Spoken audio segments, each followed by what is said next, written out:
দত্তক গ্রহণ সচেতনতা মাস উপলক্ষে বুধবার প্রজ্ঞা ভবনের ৩ নম্বর হলে এক অনুষ্ঠানের আয়োজন করা হয়। সচেতনতামূলক এই অনুষ্ঠানে প্রধান অতিথি হিসেবে উপস্থিত ছিলেন সমাজ কল্যাণ ও সমাজ শিক্ষা দপ্তরের মন্ত্রী টিঙ্কু রায়। উপস্থিত ছিলেন শিশু সুরক্ষা কমিশনের চেয়ারপারসন জয়ন্তী দেববর্মা সহ সংশ্লিষ্ট দপ্তরের আধিকারিকরা। এক সাক্ষাৎকারে মন্ত্রী টিঙ্কু রায় বলেন, দত্তক গ্রহণের ক্ষেত্রে মানুষের মধ্যে সচেতনতা বৃদ্ধি করার জনগণ প্রতি বছর এই ধরনের অনুষ্ঠানের আয়োজন করা হয়। মূলত দত্তক গ্রহণের মানুষের মধ্যে উৎসাহ বৃদ্ধি করার লক্ষ্যে এই ধরনের সচেতনতামূলক আলোচনা সভার আয়োজন করা হয়। একটা শিশুর সুরক্ষা ও ভবিষ্যতের বিষয়টি মাথায় রেখে আইন মেনে শিশুদের দত্তক দেওয়া হয়। স্বাভাবিক কারণে দত্তক গ্রহণের ক্ষেত্রে কিছুটা জটিলতা রয়েছে।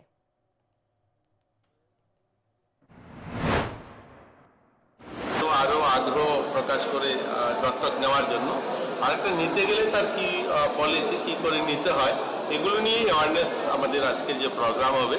এবং আমাদের দপ্তরেরও যারা বিভিন্ন আধিকারিকগণ আছেন জেলা বা আমাদের সিডিপিও লেভেলে কাজ করেন তাদেরকেও অ্যাওয়ার করা কী করে দেওয়া, মানুষকে মোটিভেট করতে হবে বা কী করে শিশু সুরক্ষা, তাদের পুষ্টি, শিক্ষা, এগুলো নিয়েই আজকের মূলত কার্যক্রম।